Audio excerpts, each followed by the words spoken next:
जगाचा जर दृष्टिकोन टाकला, जगाकडे जर आपण बघितलं तर संपूर्ण जग आपल्यावरती उपकार करताना दिसून येतं. आपलं जे जीवन घडतं आहे, मानवी जीवन जे घडतं आहे, लहानपणापासून तरुण होतं, माणूस म्हातारं होतं आणि शेवटी इहलोकाची यात्रा संपूर्ण निघून जातं. पण हे सगळं करत असताना माणूस जेव्हा मोठा होतं जीवनामध्ये, जेव्हा माणूस मोठं होतं कुठल्याही पद्धतीने, मग पदावरती जात असेल, राजकारणात जात असेल, परमार्थिक क्षेत्रात जात असेल, कुठल्याही क्षेत्रामध्ये माणूस जेव्हा जेव्हा मोठं होतं ना, तेव्हा मात्र त्याचं एकट्याचं स्वकर्तृत्व नसतं, तर त्याला अनेक जणांनी त्याच्यावरती उपकार केलेले असतात. अनेक जणांनी त्याला सांभाळलेलं असतं, अनेक जणांनी त्याला मोठं केलेलं असतं, अनेक जणांनी त्याला सपोर्ट केलेला असतो. फक्त एवढंच आहे, जेवढी जेवढी माणसं जीवनामध्ये मोठी झाली, आकाशा एवढ्या उंचीला गेली, पण काही लोक आकाशापर्यंत पोहोचली, जाऊन मोठी झाली, पण त्यांचं एक चुकलं. जे जमिनीला धरून वरती गेली, जे जमिनीला धरून वरती आकाशात उडाली, जे जमिनीला धरून वरती गेली, त्यांना मात्र पडण्याची भीती नाही. माझं बोलणं समजत आहे? मोठी झाली खूप, आकाशापर्यंत गेली, पण त्यांचे पाय जमिनीत रोवलेले आहेत. ज्याचे पाय जमिनीत रोवलेले, ज्यांनी जमीन धरून वरी गेले, त्यांना पडण्याची भीती नाही. पण काही लोक एवढे उंच गेले, पतंगासारखी एवढी उंच गेली, त्यांनी जमीन सोडली, माणसं सोडली, आपली जिवाळ्याची माणसं सोडली, गाव सोडलं, सगळं सोडलं महाराज. ते माणसं जे वरी गेली महाराज, जे वरी गेली, कारण पतंगाच्या दोरासारखा जे दोरा तुटला ती एकदम खाली जमिनीवर येऊन आदळली. याचं कारण काय आहे? याचं कारण एकच आहे, ते जमिनीला धरून राहिली नाही. विठ्ठल विठ्ठल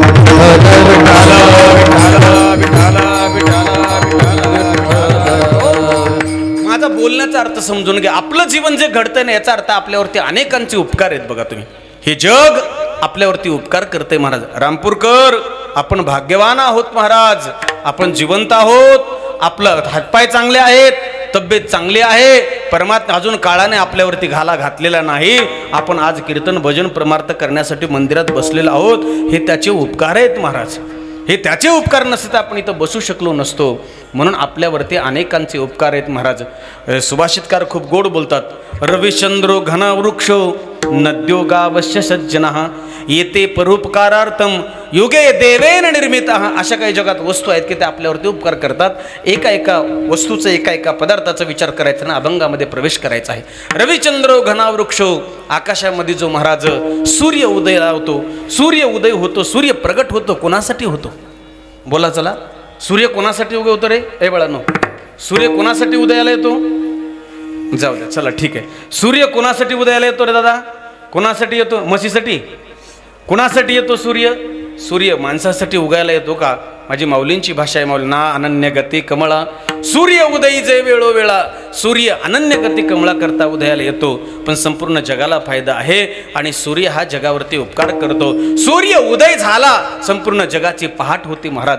संपूर्ण जग आपल्या कार्याला लागतं आणि संपूर्ण जग मात्र त्या सूर्यप्रकाशामध्ये आपलं जीवन व्यतीत करतं. याचा अर्थ सूर्याचे उपकार आहे.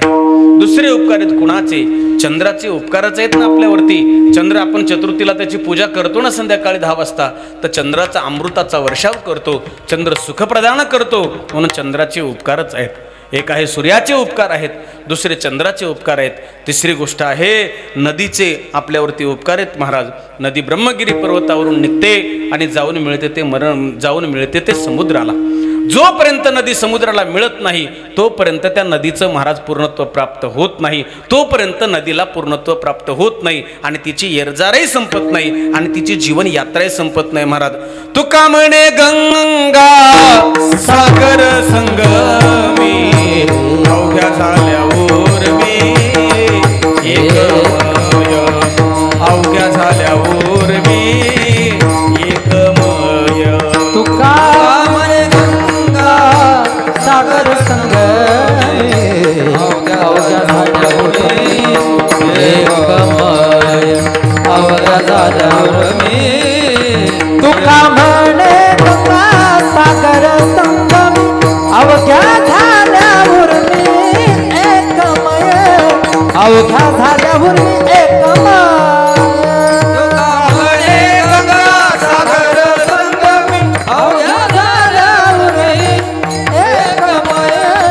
अवघ्या झाल्यावर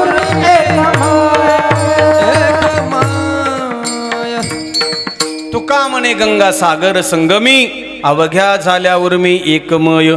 जोपर्यंत गंगा समुद्राला मिळत नाही तोपर्यंत पूर्णत्व येत नाही. आणि ती गंगा ब्रह्मगिरी पर्वतावरून निघते, तिला जायचे समुद्राला मिळण्यासाठी.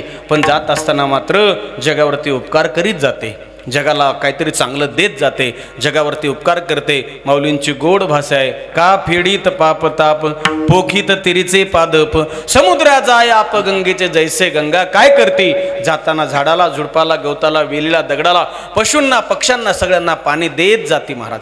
एवढंच नाही, आलेला पापी त्याचं पाप घालवते. आणि ज्याला शरीराला ताप असेल तर गंगे स्नान केल्याबरोबर त्याचं ताप घालवते, पापही घालवते आणि तापही घालवते आणि सगळ्याला जीवन देत चालते. म्हणजे गंगा एक प्रकारचं नदी आपल्यावरती काय करते? उपकार करते. चला पुढे किती झाले? सूर्य उपकार करते, चंद्र उपकार करते, गंगा उपकार करते. याच्या पुढे येऊन बोलू, गाय आपल्या दारात जी बांधलेली गाय आहे ना महाराज, जी गाय एवढी पवित्र आहे, ज्या गायीमध्ये 33 कोटी देवता वास्तव्य करतात, ते गाय सुद्धा या जगावरती उपकार करते. अरे एखाद्या आईला जर दूध नसेल तर गायीचं दूध पाजून लेकरं मोठी केली जातात.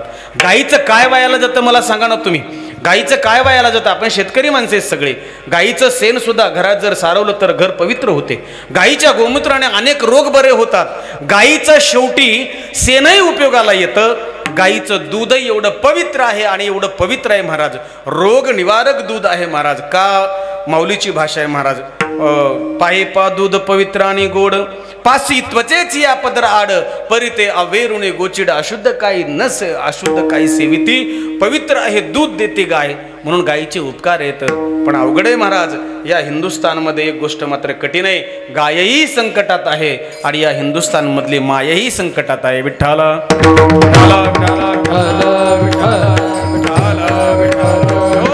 हजारो गायी कत्तलखान्यामध्ये कापल्या जातात महाराज. रोज हजारो गायी कत्तलखान्यात कापल्या जातात. विटंबना आहे त्या गायीची. सोडा, मला तिकडे जायचं नाही, माझा विषय वेगळा आहे. गायही उपकार करते, सूर्य उपकार करते, चंद्र उपकार करते, गाय उपकार करते. मला कोणीतरी असं विचारलं, महाराजांना संतांना विचारलं, म्हणजे महाराज का हो कलियुगाचं वर्णन करताना असं केलं महाराज? काय केले? कलियुगामुळे झाले सत्याचे वाटोळे. कलियुगामध्ये खूप मोठं पापी युग आहे महाराज. कलियुगाचे आत्ताशी 5-6 वर्ष 1000 वर्ष झाले तर या कलियुगाचं आयुष्य खूप मोठं आहे. 64,32,000 वर्ष आयुष्य. किती आहे रे पोरो? ऐ पैलवान, किती आहे?